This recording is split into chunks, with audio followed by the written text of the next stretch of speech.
tarde a todos. Tudo bem? Tem uma frase, um ditado popular que diz que que o tempo é o senhor de todas as coisas. E muitas das coisas que nós aprendemos, principalmente nesse período de pandemia, a gente só consegue avaliar no prisma do tempo. Então agora eu convido a vocês a voltarem alguns anos em suas vidas, principalmente no dia 31 de dezembro de 2019. Era uma terça-feira. E como acontece em todo ano novo, todo Réveillon, a gente faz aqueles votos de ano que vem eu vou emagrecer, nem todos respeitam. Ano que vem eu vou fazer um curso de inglês, ano que vem eu vou trocar meu carro, ano que vem eu vou casar. 2020 se mostrava um ano tão promissor quanto todos os outros anos anteriores, com uma grande diferença. O ano 2020 é um número forte, é um número fechado. 2020. Quem acredita em numerologia sabe do que eu estou falando.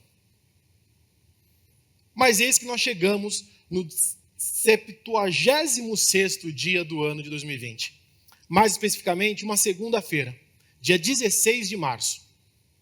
Vocês se recordam o que aconteceu nesse dia? Nesse dia, infelizmente, foi anunciado oficialmente período de isolamento social aqui no Brasil. Aquelas notícias que a gente via acontecendo na China, na Europa, acompanhando o pico de mortes acontecendo na Itália, infelizmente chegou aqui no Brasil. E de uma hora para outra, nossa realidade se transformou. Nosso mundo virou de cabeça para baixo. Antes, a gente estava acostumado a sair de casa para trabalhar, para estudar. Nós estávamos mais do que acostumados a termos contatos físicos. Nós somos um povo latino, gostamos do beijo, do abraço. E tudo isso de uma hora para outra mudou. Essa foto que vocês estão vendo é da cidade de São Paulo, capital. Uma das capitais mais movimentadas do mundo. E essas fotos foram tiradas no dia 16 de março. Vocês estão vendo a Paulista, a Avenida 23 de Maio e o Grande Comércio de São Paulo, que é a 25 de março. De repente, as nossas ruas ficaram vazias e as nossas casas ficaram cheias. Foi assim com vocês também ou só comigo? Em casa também aconteceu desta maneira.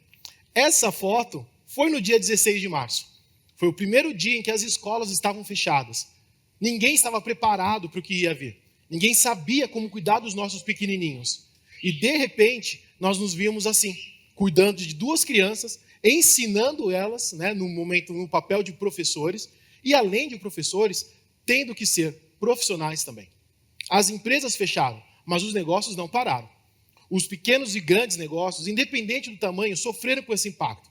Mas, dentro de casa, nós precisamos colocar nossa criatividade à prova.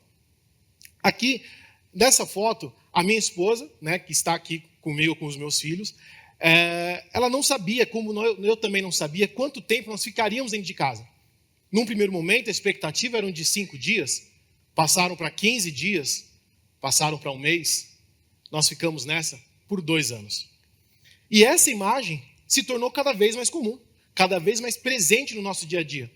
Acabaram os limitadores de tempo, de distância geográfica, limitadores físicos entre o trabalho e a nossa casa.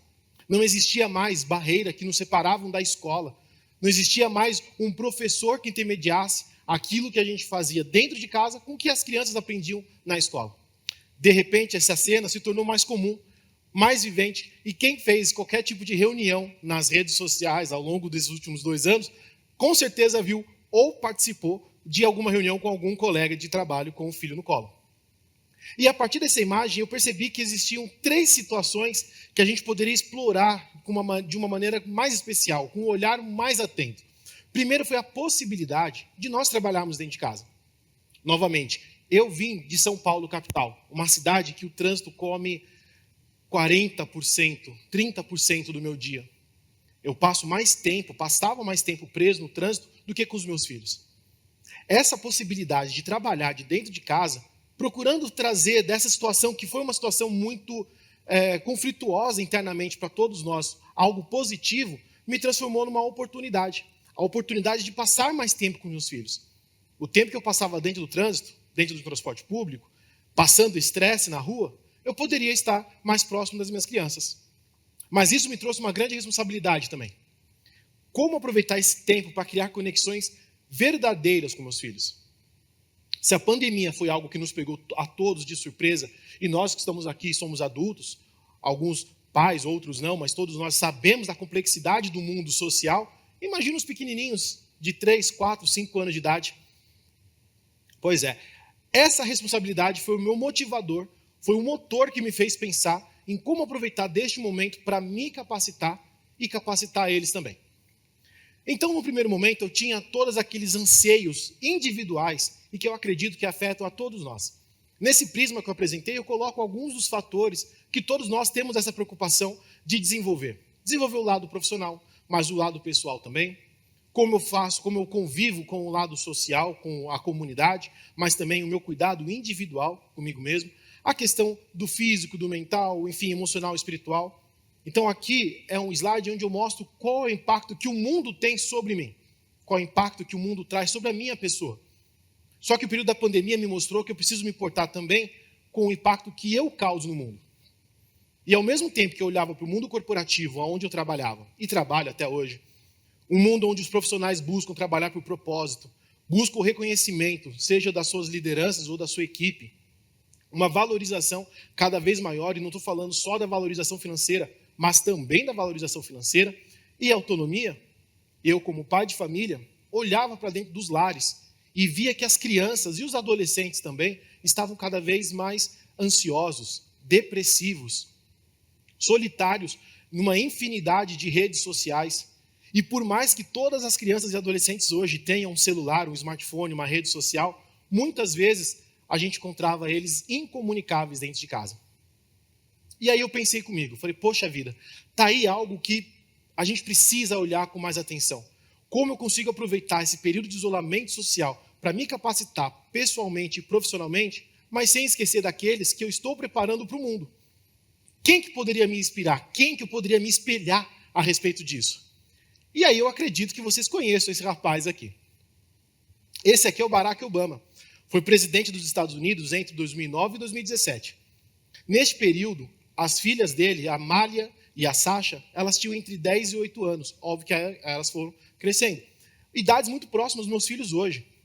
E ele era o homem mais poderoso do mundo. Tão poderoso que ele detinha todos os códigos militares, nucleares dos Estados Unidos e ganhou o Nobel da Paz. E ele nunca deixou de envolver a sua família nas tomadas de decisão. Essa foto, por exemplo, foi tirada no seu primeiro ano de mandato. E é uma foto que não foi posada, não foi uma foto oficial, não foi uma foto do governo dos Estados Unidos. Era uma foto da família Obama, dentro da Casa Branca. E quando eu vi essa foto, eu falei assim, yes, we can. Eu tenho certeza que o Obama serve como inspiração não só para a questão da política, da questão racial, mas também da questão paterna. E a partir dessa foto eu comecei a me provocar. Como eu consigo me preparar? Como eu consigo aprender mais nesse período? Aproveitar de fato esse período que lá atrás, no dia 16 de março, eu não sabia quanto tempo levaria. Eu tinha tempo, eu tinha recursos, eu tinha vontade. Mas eu precisava fazer uma prioridade, eu precisava escolher, fazer escolhas. Ao mesmo tempo que eu tinha essa infinidade de livros e de conteúdo para consumir, eu também tinha 2 crianças em casa que também queriam se entreter, também queriam se divertir, também queriam estar com o pai, porque na cabeça deles, quando o pai está em casa, é final de semana, é dia de diversão, é dia de comunhão. E eu precisei fazer escolhas. E eu escolhi meus filhos. Então eu comecei a mudar o prisma de quando eu sentava com eles para assistir aos filmes e aos desenhos que eles mais gostam. Porque é muito tranquilo, é muito fácil, quando você senta para assistir um filme com eles, você pegar um celular, um smartphone, você folhear um livro, obviamente, e você não criar uma conexão com aquele momento. E na cabeça deles, dos pequenininhos, e todos nós aqui fomos, eu tenho certeza que vocês têm memórias com Rei Leão, Corcunda de Notre Dame, Tarzan, Hércules, como eu tenho. Na cabeça deles isso marca para o resto da vida. E eu queria que aquele momento, ou essa experiência de pandemia, essa experiência de isolamento social, fosse algo positivo na vida deles. Então eu comecei a assistir de fato esses filmes. E comecei a perceber que esses filmes têm lições adultas para além das lições que já foram destinadas para as crianças. Que todos aqueles livros que vocês estão vendo ali, têm mensagens dentro daqueles livros nas peças infantis. E eu pensei comigo, como é que eu consigo absorver isso de uma maneira que seja positiva para a minha carreira? ao mesmo tempo que eu consigo me divertir com meus filhos. E aí eu comecei a analisar esses filmes de uma maneira mais adulta, com um olhar condicionado para o mundo corporativo. Se eu precisava aprender sobre finanças pessoais, e aqui é uma referência do livro da Natália Arcuri, óbvio que eu poderia ler o seu livro, ou escutar um podcast dela, ou assistir um vídeo, né, como existem infinidades de vídeos dela falando a respeito, mas por que não conhecer um pouco melhor a história da Tiana? A Tiana, além de ter sido a primeira princesa negra da Disney, foi a primeira princesa que não dependeu de príncipe nenhum para alcançar o seu objetivo, que era ser uma empreendedora, que era ser uma empresária. E para isso, ela fez um planejamento financeiro. Qual de vocês se lembra que nas primeiras cenas do filme, ela aparece chegando de um trabalho, deitando na cama, e antes dela conseguir pegar no sono, ela já levantou para ir para um segundo trabalho. E nesse take, ela abre o armário e a gente vê todas as poupanças dela, todas as economias delas ali organizadinha. A Tiana é um grande exemplo de lição, de planejamento financeiro, mas não o único. Aqui, quem trabalha com comunicação, com certeza já leu ou já ouviu falar desse livro, Como Fazer Amigos e Influenciar Pessoas. É uma bíblia com mais de 50 milhões de unidades vendidas ao redor do mundo. Mas tem um personagem da Disney que nos ensina tanto quanto sobre network e comunicação, quanto Dale Carnegie fala desse livro. A Dory. A Dory, um peixinho que tinha um problema de memória, que não conseguia lembrar do que aconteceu há 1 minuto atrás, ela atravessou um oceano. Ela tinha um objetivo claro, que era encontrar o Nemo. E para que esse objetivo fosse alcançado, ela precisou conversar com tubarões, com tartarugas, com cardumes de atum, e ela teve sucesso. Ela conseguiu alcançar o objetivo. E o principal, que muitas vezes a gente esquece, ela sabia ler. Um peixe que sabia ler. Claro, Felipe, você está no mundo da fantasia, mas quem acompanhou o filme Procurando o Nemo e depois o Procurando Dory, vai entender como todas as coisas acabaram convergindo para essa questão. E aí existem uma série de outros exemplos também. Então, lá no fundo a gente tem o livro à venda do Mindset. O Mindset é onde a gente vai procurar entender como funciona a nossa mentalidade, como a gente precisa trabalhar em cima dessa mentalidade para alcançar os objetivos. Olha só quem fala sobre mentalidade, sobre psicologia. Divertidamente. Claro que nós estamos olhando para o prisma de uma menina de 10, 11 anos, mas serve para todos nós, independente da nossa idade. Quer trabalhar com propósito? Passou por uma transição de carreira? Está com medo do desemprego que afetou muitas pessoas, milhões de pessoas na pandemia? Olha o Gru aí. O Gru passou por um conflito de gerações no primeiro filme. Passou por uma mudança de carreira no segundo filme. E passou pelo maior medo de grande parte dos pais que aqui existem, que aqui estão nos assistindo, que é o desemprego. Nós temos um arco completo da carreira dele traduzido nos filmes. Mas você também pode ler o livro Quem Diz que Você Não Pode Mudar o Mundo. Tema não falta. Quer falar sobre ESG? Wall-E. Quer falar sobre saúde mental? Encanto. Não faltam exemplos. E aí eu comecei a perceber que mais do que eu deixar um legado para os meus filhos, do pai estar ali sentado, presente de fato o tempo inteiro, eles começaram a criar um legado dentro de mim. O legado que eles criaram dentro de mim foi olhar para esses filmes com um prisma diferente e ter a vontade de compartilhar isso com outros pais, com outras pessoas que exercem a parentalidade, independente sejam pais, mães, tios, avós, padrinhos, pessoas que têm a responsabilidade de cuidar de crianças e adolescentes, mas também têm uma preocupação com as suas carreiras.